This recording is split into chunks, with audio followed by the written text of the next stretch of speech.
जय जगत सत्य। वैसे तो पहले मैं कुछ और बात करने वाली थी, पर मोदी जी रात में आके कंटेंट दे गए। आजकल वो ऐसा बहुत ज़्यादा कर रहे हैं, पर उनकी बात कोई सुन ही नहीं रहा है। तो मैंने सोचा इसी बात पर बात की जाए। आपने रात का वीडियो देखा क्या? अगर ना देखा हो तो देखने की ज़रूरत नहीं है, क्योंकि वो क्या बोले उस पर मैं बात नहीं कर रही हूँ। मैं बात इस पर कर रही हूँ कि मोदी जी इफ़ेक्टिव क्यों नहीं हो रहे हैं, जेन ज़ी उनकी बात सुन क्यों नहीं रहा है। बच्चों के लिए तो कंपलसरी था मन की बात सुनना, स्कूलों में ये उनको ज़बरदस्ती सुनवाया जा रहा था। उसके बाद भी हम देख रहे हैं कि बड़ी संख्या में छोटे बच्चे जो हैं, स्कूलों में बच्चे जो हैं, वो सत्याग्रह पर उतर आए हैं। वो उतर आए हैं कि उनके डेस्क नहीं है, उनके यहाँ टीचर्स नहीं है, पीने का पानी नहीं है, बाथरूम नहीं है। और आप देखेंगे एक नहीं कई राज्यों में ये बात उठ रही है। तो इसका मतलब यह है कि मोदी जी इफ़ेक्टिव नहीं हो रहे हैं। यहाँ पर सरल गांधी आते हैं। सच कहूँ तो ये सिर्फ सरल गांधी की बात नहीं है, एक तरह का सनातन सत्य है। सनातन सत्य क्या होता है? जो काल से परे, देश से परे, संस्कृतियों से परे सच है, वो सनातन सत्य है। इसका मतलब कि आप किसी भी देश में चले जाइए, किसी भी काल में चले जाइए, ये बात सच ही रहने वाली है। वो है कथनी और करनी का अंतर। मोदी जी की दिक्कत ये हो गई है कि 12 साल का उनका ये इतिहास बताता है कि वो बोलते कुछ हैं और वो कहते कुछ हैं और करते कुछ हैं। अब आज तक तो ये हो रहा था कि वो बोलते थे और उनके लोग उनको सुनते थे।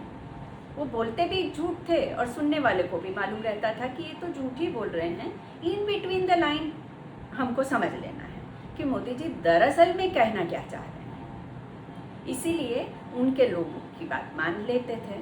पर आज जो है वो जेन ज़ी जो है खड़ा हो गया है और उनको ये झूठ जो है समझ में आ गया है। तो अब मोदी जी की बात का भरोसा नहीं रह गया है। कथनी और करनी में अंतर ना होना या सच बोलना इतना ज़रूरी है, खास करके ऐसे कामों के लिए जहां आप चाहते हैं कि लोग आपके साथ जुड़े। तो आप देखिए, अभिजीत दिक्के ने मजाक मजाक में कॉकरोच जनता पार्टी बना दी। उसने ये ऑनलाइन किया और उसके साथ जो है करोड़ों नौजवान जुड़ गए। वहाँ तक तो सब ठीक था, सब ऑनलाइन ही खेलते रहते। पर जब ट्रोल ने उन्हें ये कहा कि भाई हिम्मत है तो भारत में आके दिखाओ, और उस ट्रोल की बात मानकर अभिजीत दिक्के हिम्मत करके भारत भी आ गए। एक ऐसे नौजवान की आप कल्पना करिए जिसने इस तरह का काम कभी भी नहीं किया है, मगर उसको ये बात लगी और उसको ये लगा कि हाँ, अगर मैं बोल रहा हूँ तो मुझको करके दिखाना चाहिए, और वो आ गए। उनकी इस हिम्मत से प्रभावित होकर हज़ारों नौजवान, लाखों नौजवान उनके साथ आए, उनका समर्थन किया और उनके साथ चल पड़े एक नई यात्रा के लिए।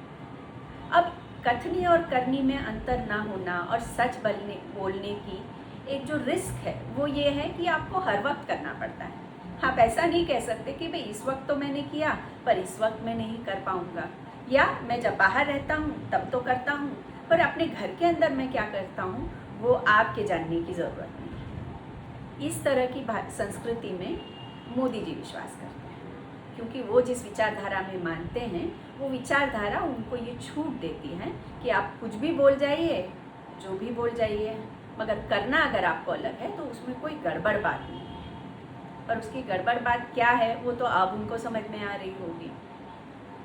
गांधी जी ने ऐसा कहा था, या गांधी जी ने कहा, ऐसा कहा जाता है कि be the change that you want to see in the world. बहुत फेमस कोट है जिसको आप लोग भी बहुत सारा इस्तेमाल करते होंगे।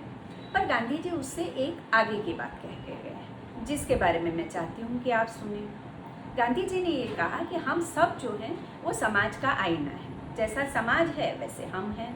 मगर वो एक बात आगे कहते हैं, वो कहते हैं इसका रिवर्स भी सही है, जैसे हम हैं वैसा समाज है। अब आप में से जो नौजवान पहली बार ये कॉकरोच जनता पार्टी के धरने में आए होंगे या इस प्रकार के आंदोलन में जुड़े होंगे, उनको ये बात साफ साफ समझ में आएगी। कैसे? तो आप जो पहले जैसा समाज थे वैसे थे, जैसे ही आप बदले वैसे ही समाज का आपको देखने का नज़रिया बदल गया। आप कॉकरोच जनता पार्टी के आंदोलन में जुड़े, या तो आप दिल्ली गए या तो आपने अपने शहर में जो है आंदोलन किया, यूट्यूब का वीडियो बनाया और बहुत सारी बातें कही। उसकी वजह से समाज का आपको देखने का नज़रिया बदल गया। अब समाज आपसे उम्मीद करने लगा है, अब समाज जो है वो आपको सम्मान देने लगा है, और वो सम्मान जो है वो आपको इससे पहले नहीं मिल रहा था। तो इसी को कहते हैं कथनी और करनी में जब एक रूपता होती है तो क्या होता है और जब नहीं होती है तो क्या होता है। आज के लिए इतना ही। जय जगन्नाथ।